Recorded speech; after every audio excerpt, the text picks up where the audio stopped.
Labs. And I'm Wendy Wacko. And this is your daily news. Last night, a man was killed to death. Okay. Sources say 35-year-old Wendell DiGiorno was stabbed to death with a squirrel. A squirrel? A squirrel. Well, that's tough. Anyways, this morning a woman was found glued to a toilet seat at the Walmart on 33rd Street. Some sources say it was a sticky situation. Love what you did there, Wendy. Thanks, Lauren. In more interesting news, American rapper Lil Payne wants to run for president from jail. The American rapper, who was arrested last year for screaming boo at nearby mourners while pretending to be a ghost, wants to run for the presidential election of 2063.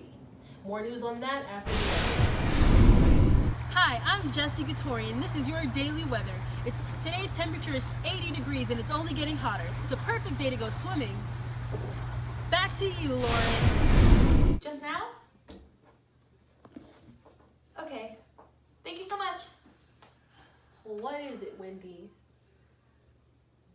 Well, Lauren, it seems like there was some breaking news. 3 unidentified bodies have been found in the Sunnytown forest. Coroners say the bodies suffer damage at the nervous system, spinal column, and teeth marks surrounding the body. I'm receiving a phone call from Aurora Borealis. She believes she has an explanation for the sudden catastrophe. This is not a small incident.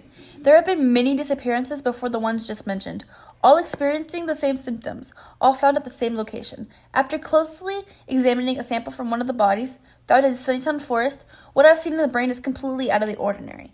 I believe it could be zombies. More news on that after the weather. The weather today is 80 degrees and it's only getting hotter.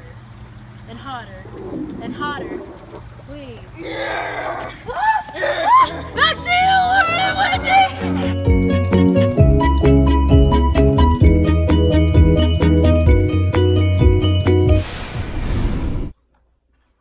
Aurora is not here due to having to do further research of the virus.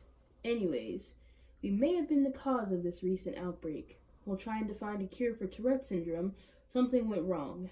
We had our test subjects take a special medication we have here in our labs.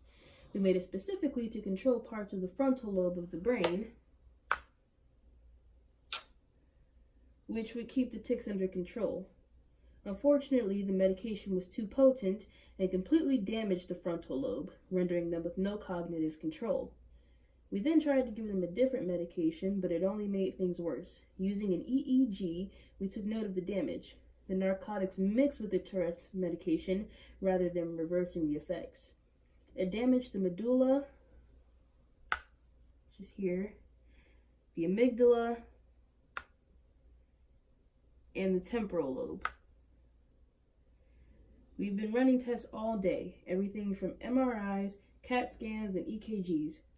We've concluded that the only way to reverse the effects is with Dayquil medicine. Hopefully the Dayquil will sedate them and show signs of reversing the head trauma and bringing their heart rates back to normal. Oh, it's the end. It's the end. Thanks, guys. It's the end. Will we give the zombies a Dayquil? Find out in tomorrow's newscast. Or will you?